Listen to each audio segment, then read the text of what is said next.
Hello, and welcome to Things I Want My Kids to Know with me, Ted Bradshaw.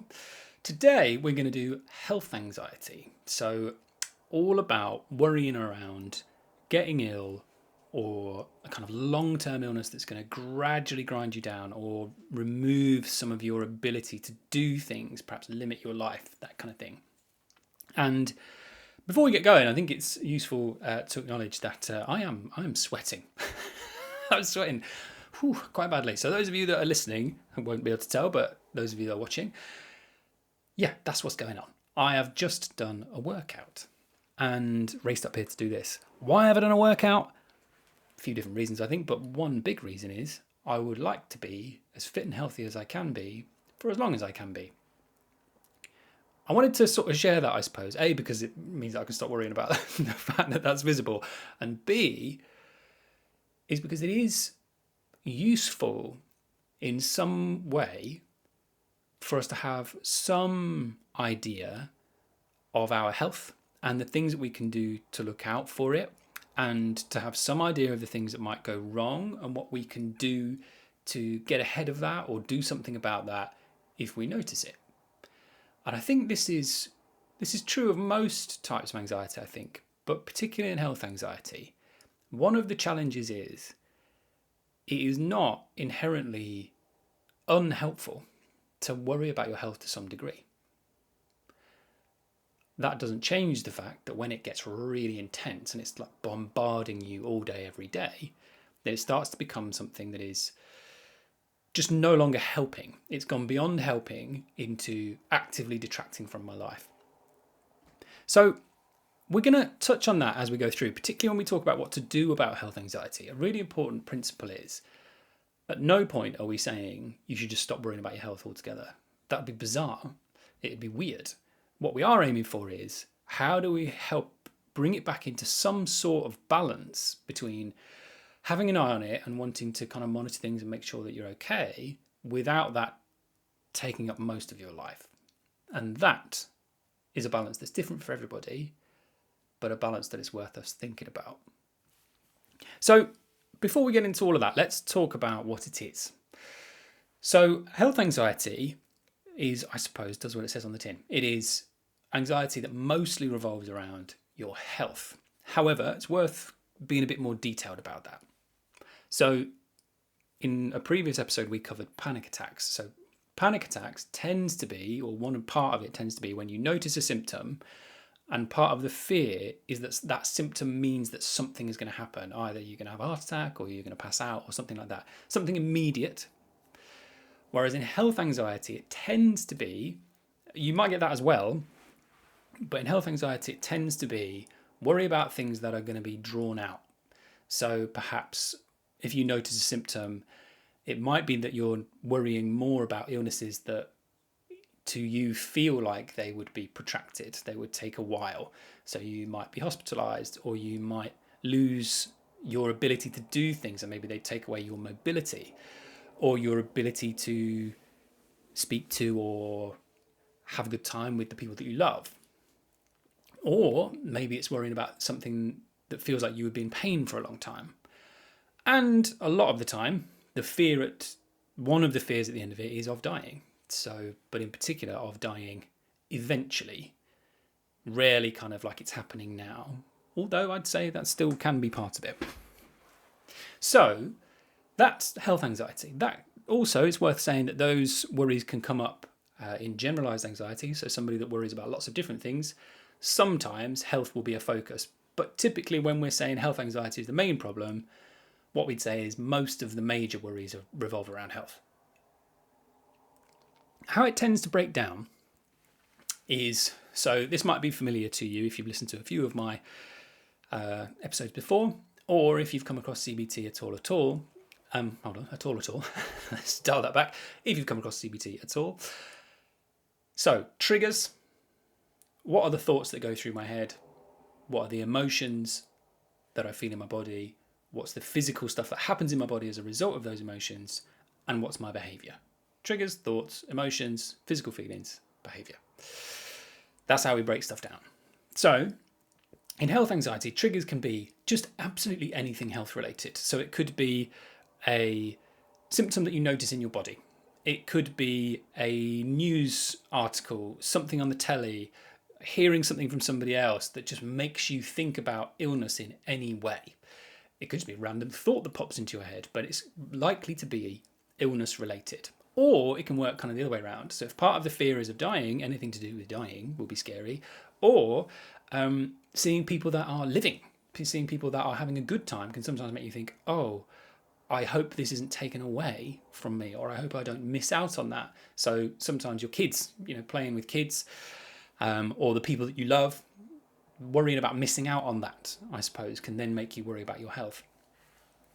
Typically, the thoughts tend to revolve around illnesses, death, dying, suffering, missing out.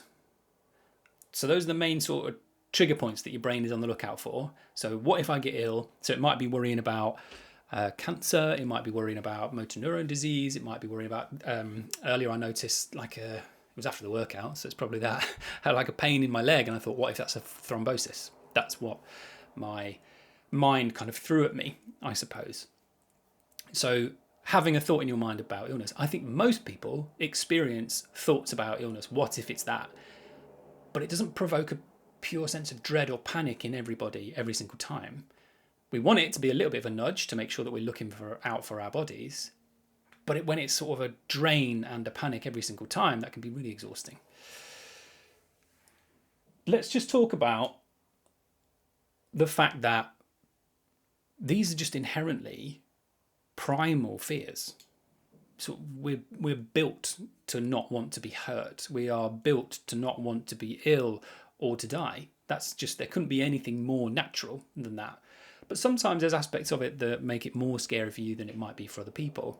So if you think of illness either as really likely, or where your mind always goes to, it will be devastating, as opposed to it will be hard, but there's a possibility that it might work out all right, you are going to be more likely, your brain is going to be more likely to jump to those conclusions. So if you've seen that it can be terrible, or you've seen that it can happen really fast, why wouldn't you worry more about that than somebody else? If the idea of dying really freaks you out, this is really common, and you could argue it's a sort of separate thing, or we could treat it as a fear of death. But it usually kind of shakes out the same way, I would say. Sometimes if you feel like the idea of death is really scary, this kind of void, that might help you explain why the idea of getting ill really scares you in particular.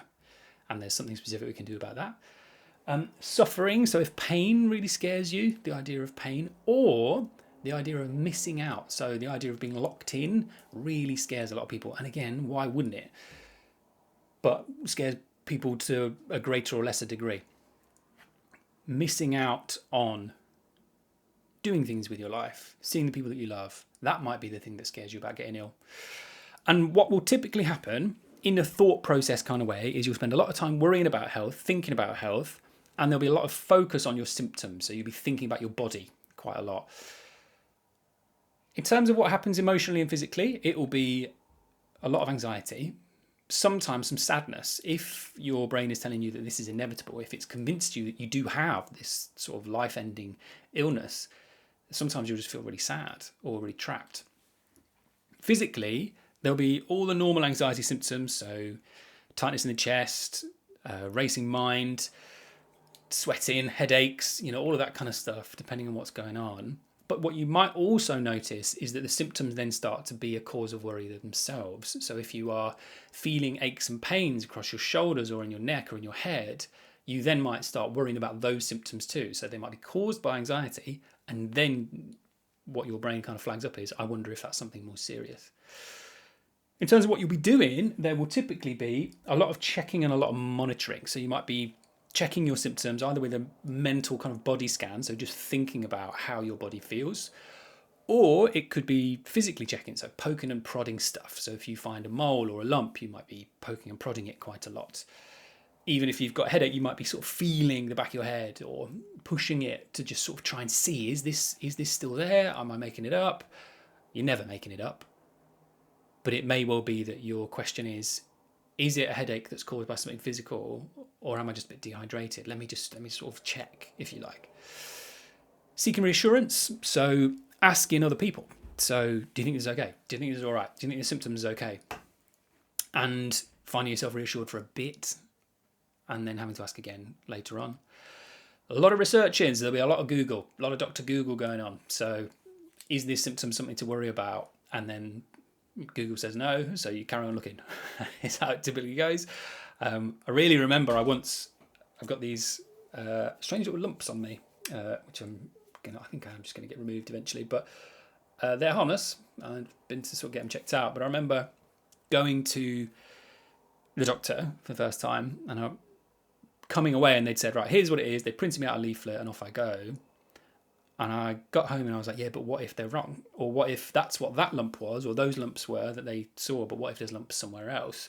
And this is a good example of why, no matter how much reassurance you get, it's very difficult to get to a 100%. I was kind of thinking about what would they have to say, or what would I have to see from them in order to be convinced 100% that this is nothing serious? And I thought, well, what if they cut them out and showed me? And I thought, yeah, but my brain could still say, yeah, but what if you missed one? And I'm laughing, but it's not really very funny, is it? That's really scary. It's really scary. And this is kind of the point, is it makes sense that we want to try and get some certainty, some answers to what's going on, but the trap that we can fall into is it isn't really possible to get to a 100. And so no matter what we do, we're going to have to tolerate some doubt at some point. That's the tricky bit. All right, final bit about how it works out, or what happens, is avoidance. So you might find yourself avoiding thinking about it. So you might find yourself avoiding medical professionals. You might find yourself avoiding TV shows or stories that have anything to do with illness. So you don't want to watch Holby City. Sorry if that's a bit UK centric. Any sort of hospital show, that kind of thing, because it scares you. It scares you. It makes sense. Out of all the things that you're going to worry about, if you're going to worry about wanting to be alive, or not wanting to suffer, or not wanting to miss out on life, that's what fundamentally health anxiety is. I think it makes sense. Out of all of the anxieties that we might get, surely we can understand this one, right? So, let's talk a bit about what we do. Fundamentally, what this is about is finding a balance between caution, needing to be cautious, wanting to make sure that things are going to be okay, and being able to live your life. So an example would be, if you are very afraid of something going wrong with your body and that taking you away from the people that you love. So for argument's sake, let's say it's your kids. So if I was downstairs and I was worrying about my health, trying to play with my kids, and the thing that scared me the most about, what if this is something serious, was I just don't want to miss out. I don't want to not be here. What that might make me do is feel the need to go and Google the symptoms that I'm worried about, or to check them again, or to monitor my heart rate, or whatever it is that I'm doing to try and reassure myself. But while I am off doing that, I am not playing with my kids. So the very thing that I am worried about happening is already happening. I'm worried about missing out, and I'm already missing out because I'm sort of dominated or consumed by it. However, the argument will be on the other side, yeah, but what are you supposed to do? Just ignore those symptoms? Absolutely not. Absolutely not. That would be bizarre as well, right? It's not weird to be worried about your health. It might be a little bit strange if you never went to the doctors or never got anything checked out. Certainly we wouldn't consider that to be a healthy approach, would we? So why would we consider it to be unhealthy if you're more on the other side of that spectrum, more cautious, if you like? But the important question is, at what point does this caution start to take more away from my life than it gives? And that's very difficult to tell, but that's one thing that we're going to talk about. We'll talk about that in more detail in a moment. The second thing is how to sit with the idea that something might happen, and that no matter how much checking you do, you might never get to a point where you're convinced 100% for the rest of your life that everything's going to be okay.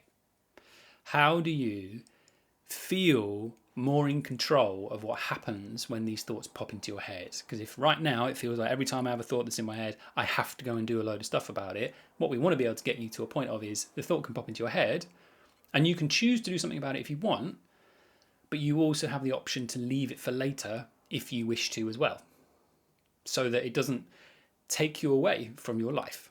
That's the idea. Let's talk about how we do it, shall we? It's all well and good to talk about what you do, but how do you do it? The first thing I would say is, quite literally, drawing this out on a spectrum. So on a kind of line, so draw a line from one end to the other. At one end is going to be no caution at all, never checking any symptoms, never being bothered about your health at all. And on the other end is going to be not being able to tolerate any symptoms at all and having to get everything checked out until you know exactly what it is. Those are the two ends of the spectrum. And then I want you to sort of put yourself where you would put yourself. Put a little kind of marker where you would put yourself.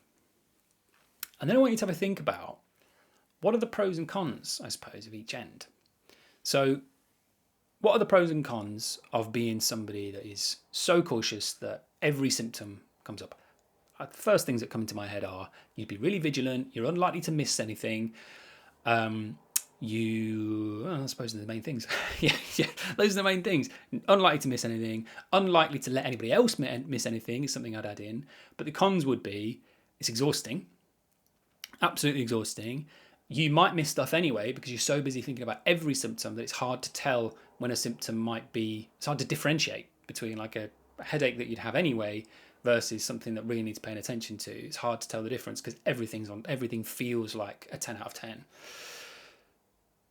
And when we think about the other end of the scale, pros and cons, pros would be of being somebody that isn't bothered about their health at all. You'd be pretty chilled out most of the time. That would be some pros. But the cons would be you'd probably miss something. If something does happen, you'd miss it. You wouldn't catch it. We're not aiming for the extremes. We're aiming for somewhere in between. And the thing I'd ask you, if you're not sure where an in-between would be, is what would you advise somebody else? So take a symptom that you're worried about. If somebody said, I've got a headache, a friend of yours, they said, and I would like you to ask you to put or think about the different responses up and down this spectrum. So if you were going to take a super cautious response to that headache, what would you say? Well, you need to book a doctor's appointment. You need to take some medication to see if it goes away. You need to Google it to make sure you know what it is. You need to do X, Y, and Z.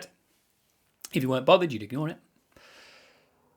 What I would say is, how much is too much checking and too much researching? So I want you to be quite specific about this. How much, if I've got a headache or I find a lump on myself, how much is too much checking and how much is too little? My response to that would be, too little would be ignoring it completely.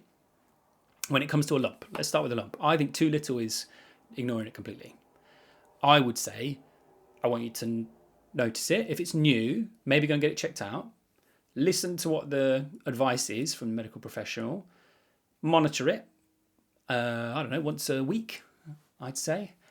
And then, if you think it changes, go back and get it checked again. That would be my, off the top of the head, don't take that as medical advice. Off the top of the head, what I would say, that would be my answer. Too much would be checking it every 5 minutes is too much.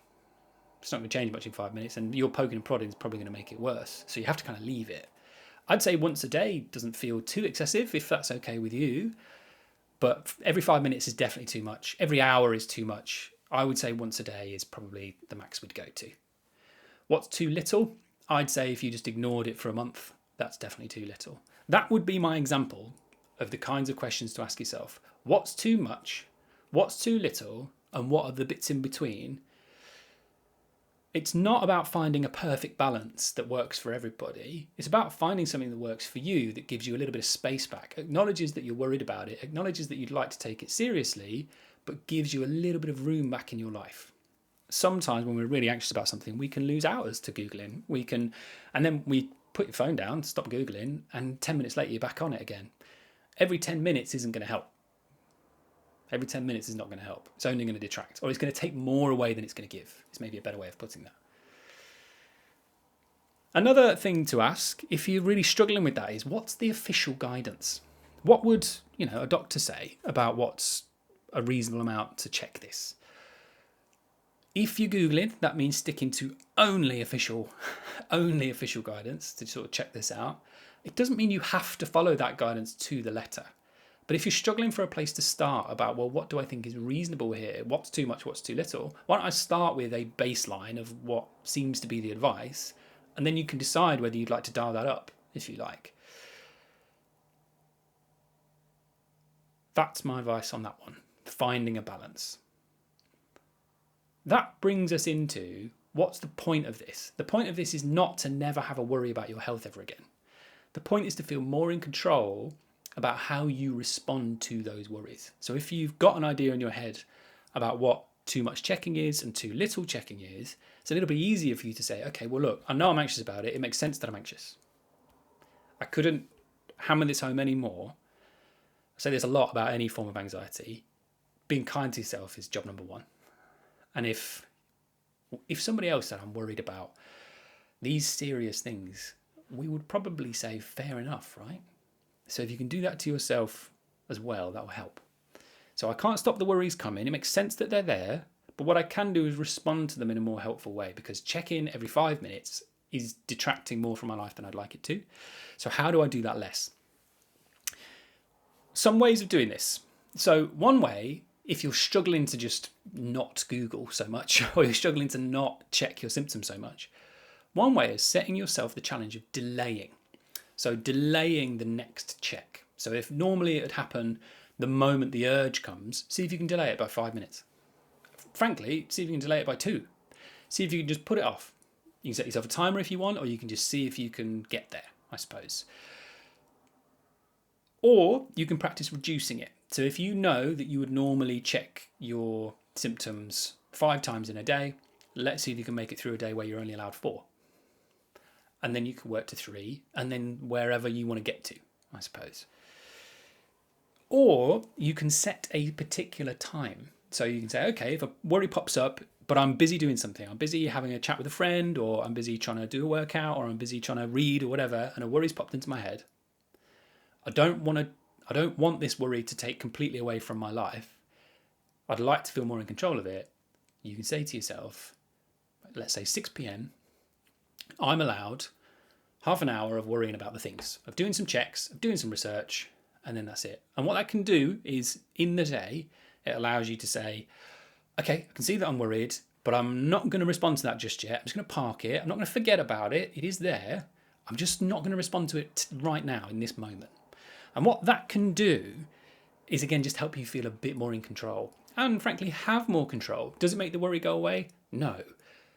But the fact that you're not saying to yourself, I'm just not allowed to check, you're saying, I can check if I want to, but not until later, is a slightly different response.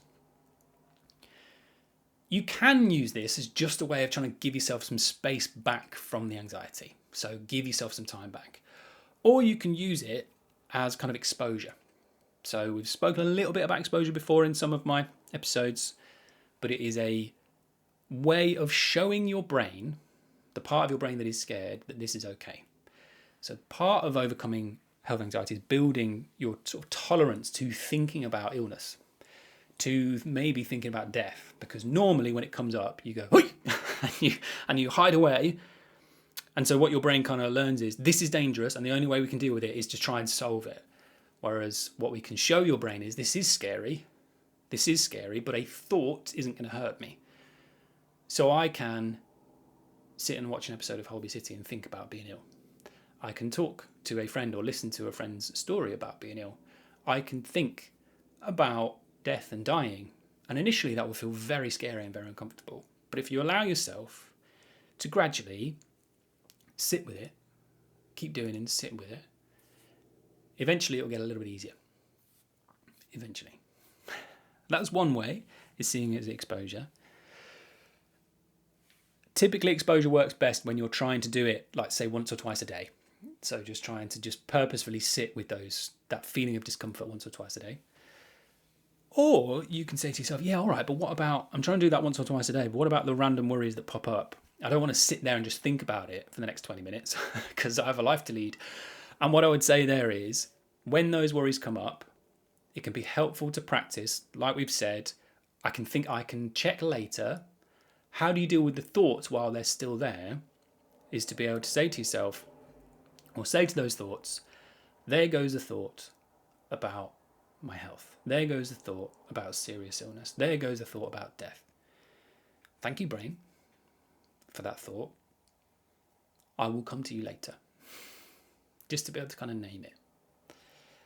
You can use techniques like dropping anchor, which is a technique where you notice what's happening in your head and in your body, and then you purposefully acknowledge it, and then you say, I am going to make a choice to be a little bit in the room. So I'm going to put my feet on the floor, feel my feet on the floor. I'm going to look around myself and say in my head some things that I can see. Say in my head some things that I can hear, some things that I can smell, feel and taste, until I feel I am back in the room. So this worry has popped up, but it has not dragged me with it. Those are some of the techniques that can really help going forward with health anxiety. If you're not sure, there's books. I'd always recommend something from the Overcoming range, so Overcoming Health Anxiety. They tend to be CBT based. They can be quite hard line, I would say, but they are also really good at breaking things down and helping you understand what's happening. I hope that's been a helpful little rundown. Thank you for listening, and I'll see you next time.